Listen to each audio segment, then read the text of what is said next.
राज्यभरामध्ये gas सिलेंडरच्या काळ्या बाजाराच्या विरोधात सध्या धडक मोहीम सुरू करण्यात आली आहे। धडक कारवाई होती आहे। 15 मार्च पर्यंत काळ्या बाजारामधले 1208 सिलेंडर सध्या जप्त झालेत।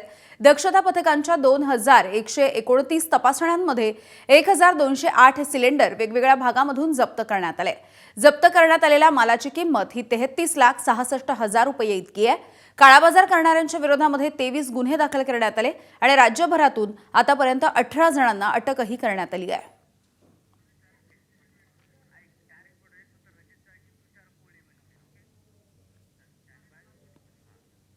आणि या संदर्भातली अधिकची माहिती आपण जाणून घेणार आहोत। आपल्या सोबत वेदांत नेब आहेत, मुकुल कुलकर्णी आहेत, कृष्णा केंडे आहे संभाजीनगरवरून आणि विदर्भामधल्या सगळ्या घडामोडींचे अपडेट देण्यासाठी आपल्याला तुषार कोहळे आपल्या सोबत जोडले जात आहेत। सुरुवातीला मुंबईत जाऊयात। वेदांत नेब आहेत आपल्या सोबत। वेदांत, मुंबईमध्ये खरं तर हा गॅस तुटवडा जो आहे तो कशा पद्धतीने जाणवतोय आणि दुसरी गोष्ट, ज्या पद्धतीने संपूर्ण राज्यभरामध्ये काळ्या बाजाराच्या विरोधात कारवाई होते ती मुंबईत कशी सुरू आहे? हो, काल सुद्धा मंत्र्यांनी निवेदन देताना सांगितलं की काळ्या जो बाजार सुरू आहे गॅस सिलेंडरचा त्या सगळ्या संदर्भात एक तर समिती नेमलेली आहे आणि समितीच्या खाली आपण जर बघितलं तर एक वेगवेगळे पथकं विविध ठिकाणी जाऊन छापेमारी करताना आपल्याला पाहायला मिळत आहेत। मग MMR मधील विविध भाग असतील तिथे सुद्धा अशा प्रकारची पथकं कारवाई करताना आपल्याला पाहायला मिळत आहेत आणि आतापर्यंत साधारणपणे 2100 ठिकाणी तपासण्या झालेल्या आहेत आणि 1208 जे सिलेंडर आहेत ते जप्त करण्यात आले आणि ही राज्यभराची आकडेवारी आहे, ज्यामध्ये काही गुन्हे सुद्धा दाखल करण्यात आलेले आहेत। मुंबईचा विचार केला तर वरळीमध्ये 2 दिवसांपूर्वी अशा प्रकारे जो काळा बाजार केला जात होता, ज्यामध्ये रिकामे सिलेंडर साधारणपणे आपण बघितलं तर 64 भरलेले तर 58 रिकामे सिलेंडर्स हे वरळीमधनं जप्त करण्यात आले होते आणि बेकायदेशीररित्या रिफिल करणं असेल किंवा मग चढ्या किमतीनं हे सिलेंडर विकणं असतील, अशा प्रकारचं काम हे या सगळ्यामध्ये केलं जात होतं। शिवाय MMR रिजनमध्ये आपण बघितलं तर भिवंडीमध्ये सुद्धा अशाच प्रकारे पथकानं कारवाई केलेली आहे। त्यामध्ये साधारणपणे आकडा आपण बघितला तर 330 सिलेंडर हे जप्त करण्यात आले। त्यामध्ये सुद्धा 56 सिलेंडर भरलेले होते तर बाकीचे 274 जे सिलेंडर होते ते रिफिल करण्याचं काम सुरू होतं। त्यामुळे एकतर बेकायदेशीररित्या रिफिलिंग करणं गॅसची, त्यासोबतच चढ्या किमतीनं हे सिलेंडर विकणं, अशा प्रकारचं काम केलं जातं आणि ठिकठिकाणी हे पथकं कारवाई करताना आपल्याला मुंबई आणि MMR रिजनमध्ये पाहायला मिळतात आणि राज्यभर अशी कारवाई करताना सुद्धा अन्न व नागरी पुरवठा विभाग करताना पाहायला मिळतोय। अगदी वेदांत, तुम्ही असे सोबत राहा। इतर भागामधल्या बातम्या देखील जाणून घेऊयात आपण। बातमी आहे नागपूरमधली। आखाती देशामधल्या युद्धामुळे व्यावसायिक गॅस सिलेंडरचा तुटवडा सध्या निर्माण झालाय। घरगुती गॅस सिलेंडरसाठी गॅस एजन्सीच्या बाहेर लोक रांगा लावत आहेत, गर्दी करतायत आणि या संकटाच्या काळामध्ये सिलेंडर बुकिंगच्या नावाखाली ऑनलाईन फसवणूक करणाऱ्यांवरती देखील पोलिसांची करडी नजर आहे। सिलेंडर बुकिंगच्या नावाखाली येणाऱ्या संशयास्पद लिंक आणि अनोळखी कॉल पासून सावध रहा, असं नागपूर पोलिसांनी तिथल्या नागरिकांना आवाहन केलेलं आहे। तर या संदर्भात बोलूया। तुषार कोहळे आमचे प्रतिनिधी आपल्याला माहिती देतील। तुषार, खरं तर युद्धाचा आजचा 18वा दिवस आहे।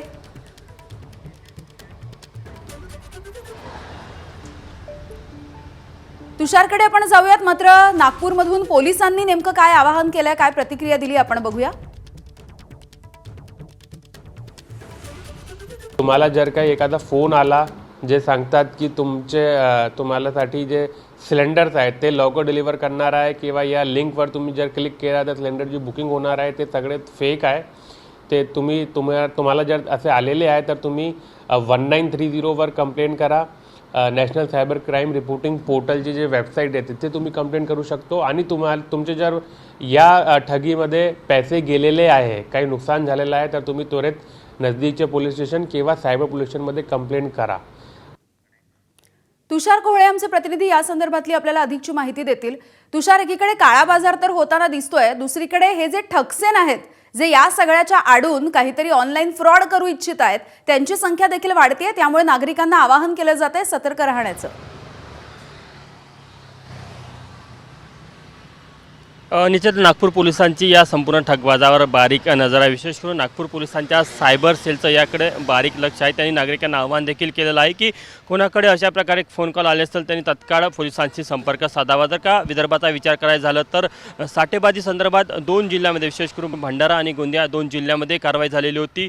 गोंदिया जिल्ह्यामध्ये 58 वेगवेगळ्या ठिकाणी अन्न व नागरी पुरवठा विभागाने कारवाई केली, त्यामध्ये 30 सिलेंडर जप्त करण्यात आले होते। गोंदिया जिल्ह्यामध्ये, भंडारा जिल्ह्यामध्ये देखील तशाच प्रकारे अन्न व नागरी विभागाने जी कारवाई केली त्यामध्ये 38 सिलेंडर जप्त करण्यात आलेले आहे. नागपूरचा जर विचार करायचा झाला तर नागपूर अजूनही कुठेही सिलेंडर जप्त केल्याची कारवाई पाहायला मिळाली नाही. मात्र अन्न व नागरी पुरवठा विभागाकडनं वेगवेगळ्या गॅस एजन्सी आहेत त्यांच्या ऑफिसमध्ये जाऊन जो त्यांच्याकडे स्टॉक रजिस्टर आहे तो स्टॉक आणि त्यांच्या गोडाऊनमध्ये असलेला स्टॉक याची सातत्याने तपासणी केली जाते. सोबतच नागपूर पोलिसांच्या गुन्हे शाखेचे पथक असेल किंवा लोकल क्राईम ब्रांचचे पथक असेल ते देखील वेगवेगळ्या भागामध्ये सातत्याने तपासणी करत आहे. सोबतच ज्या लोकांचा सिलेंडरच्या काळाबाजारीचा इतिहास राहिलेला आहे त्यांना आधीच्या गुन्ह्यामध्ये अटक झाली होती त्यांच्यावर देखील पोलिसांचा वाश आहे. त्यांना पोलीस स्टेशनमध्ये बोलावून घेतलेलं होतं आणि त्यांना तंबी देण्यात आली होती की जर का तुम्ही सिलेंडरची काळेबाजारीपणा केला तर तुमच्यावर कडक कारवाई केली जाईल. एकंदरीत नागपूर जिल्हा असो किंवा विदर्भ असो, विदर्भामध्ये 2 जिल्हे सोडले भंडारा आणि गोंदिया तर इतर कुठेही काळाबाजारीचा प्रमाण आपल्याला फारसं पुढे आलेलं पाहायला मिळत नाही. मात्र या संपूर्ण काळाबाजारीपणावर आणि साठवणुकीवर प्रशासनाची करडी नजर असल्याचं आपल्याला पाहायला मिळत आहे. अगदी तुषार, तुम्ही देखील असेच सोबत राहा. छत्रपती संभाजीनगरमध्ये देखील अशीच काहीशी परिस्थिती आहे. 2 दिवसामध्ये घरगुती सिलेंडर व्यवसायासाठी वापरणाऱ्यांवरती धाडी टाकण्यात आल्या. पुरवठा विभागानं 11 पथकांनी मिळून या धाडी टाकलेल्या आहेत आणि 41 सिलेंडर आतापर्यंत जप्त करण्यात आले. सध्या या प्रकरणी 1 गुन्हा देखील दाखल झालाय. 22 गुन्हे दाखल करण्याची प्रक्रिया सुरू आहे. संपूर्ण मराठवाड्यामध्ये आतापर्यंत 297 सिलेंडर जप्त करण्यात आलेले आहेत. संभाजीनगर जिल्ह्यामध्ये एकूण 11 पथक कार्यरत आहेत आणि जवळपास मागच्या 4 दिवसापासून आम्ही धडक मोहीम हाती घेतलेली आहे. त्यामध्ये आम्ही गॅस एजन्सी, हॉटेल, इतर धाबे याची तपासणी आम्ही करत आहोत. कालपर्यंत आम्ही 66 एजन्सी तपासणी केल्या आणि 167 हॉटेलची काल तपासणी केली आम्ही. त्यामध्ये आम्हाला एकूण 41 सिलेंडर आम्हाला जे घरगुती वापराचे सिलेंडर आहेत ते कमर्शियल वापर करताना सापडले. त्यामुळे ते 41 सिलेंडर आम्ही जप्त करून संबंधित सर्व हॉटेल आणि टपरी चालकाविरुद्ध आम्ही गुन्हे दाखल करत आहे. काल 1 गुन्हा दाखल झालेला आहे. आज उर्वरित 22 गुन्हे दाखल होतील. आणि याविषयी बोलत आमचे प्रतिनिधी कृष्णा केंडे आपल्या सोबत आहेत. कृष्णा, संभाजीनगर असेल, जालना असेल, मोठ्या प्रमाणावरती खरं तर मराठवाड्यामध्ये ही कारवाई करण्यात आली. 297 सिलेंडर जप्त करण्यात आले. काय स्थिती आहे मराठवाड्यातली? सर्वाधिक सिलेंडर जप्त करण्यात आले ते परभणी आणि जालना जिल्ह्यातून 73-74 असे आणि त्यानंतर छत्रपती संभाजीनगरमधून 41 सिलेंडर जप्त करण्यात आल्याची माहिती आहे. धाराशिवमधून 18 सिलेंडर आहेत. हिंगोलीमधूनही सिलेंडरची जप्ती करण्यात आलेली आहे. मुळामध्ये जे सर्वसामान्य टपरी चालक असतील किंवा हातगाडा चालक असतील यांना हा जो कमर्शियल गॅस आहे तो मिळत नाही आणि त्यामुळे ते घरगुती गॅसचा वापर करतायत आणि त्यामुळे ह्यांच्यावरती गुन्हे दाखल होत आहेत. जर त्यांना जर जो सिलेंडर आहेत ते मिळाले असते जे व्यावसायिक वापराचे आहेत तर त्यांनी अशा प्रकारची कृत्य केलं नसतं. मात्र आता ते करावं लागतं आहे आणि त्यामुळे त्यांच्यावरती ही कारवाई केली जाते आहे आणि मराठवाड्यामध्ये अशा प्रकारचे जवळपास 7 ते 8 गुन्हे दाखल आहेत. संभाजीनगरमध्ये 1 गुन्हा दाखल आहे आणि आज 22 गुन्हे या ठिकाणी दाखल होत आहेत. त्यामुळे जे घरगुती वापराचे सिलेंडर आहेत ते वापरू नयेत अशा प्रकारचं आवाहन देखील पुरवठा विभागाकडनं केलं जात आहेत. 11 पथकं कारवाई करतात. मराठवाड्यातल्या प्रत्येक जिल्ह्यामध्ये पथकं नेमलेली आहेत आणि अशी कारवाई समोर येते आहे. मराठवाड्यामध्ये जवळपास 300 सिलेंडर ही जप्त करण्यात आलेले आहेत. अगदी कृष्णा, तुम्ही देखील असेच सोबत राहा. पुढची बातमी आपण नाशिकची बघूया. सिलेंडरचा काळाबाजार केल्याच्या संशयावरून 7 जणांवरती नाशिकच्या सातपूर पोलिसांमध्ये आतापर्यंत गुन्हा दाखल करण्यात आलाय. आणि ही सगळी कारवाई जेव्हा सुरू आहे त्यामध्ये 2 छोटे टेम्पो, 1 मोठा ट्रक, 158 भरलेले सिलेंडर आणि 289 रिकामे सिलेंडर असा एकूण 25 लाख रुपयांचा मुद्देमाल जप्त करण्यात आलेला आहे. सिलेंडरचा काळाबाजार करत असताना जिल्हा पुरवठा अधिकारी रमेश गायकवाड आणि त्यांच्या पथकानं हा छापा टाकला होता. रात्री उशिरापर्यंत ही कारवाई देखील सुरू होती. मुकुल कुलकर्णी आमचे प्रतिनिधी आपल्याला एकूणच या संदर्भातली माहिती देतील. मुकुल, नेमकं नाशिक आणि आसपासचा परिसर असेल, उत्तर महाराष्ट्र असेल, काय नेमकं चित्र आहे या भागामध्ये गॅस टंचाईचं?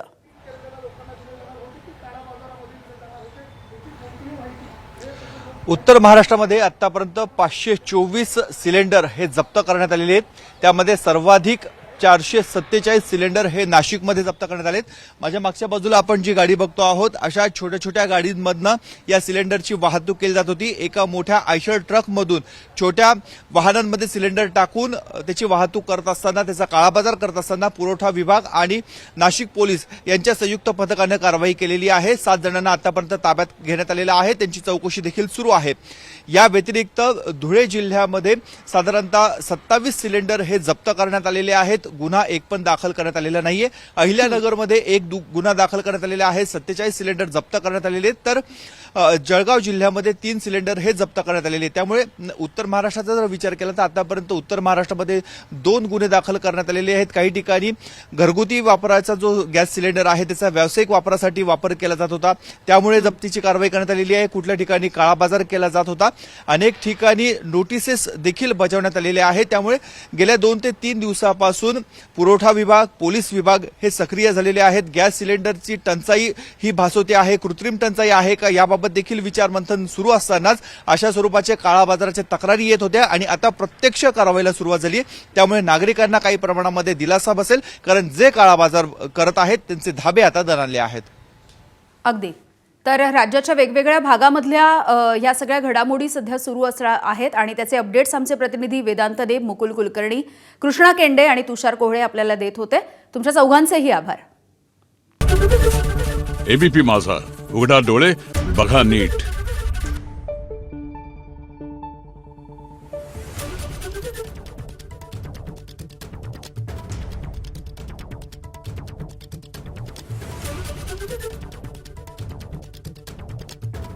Thank you.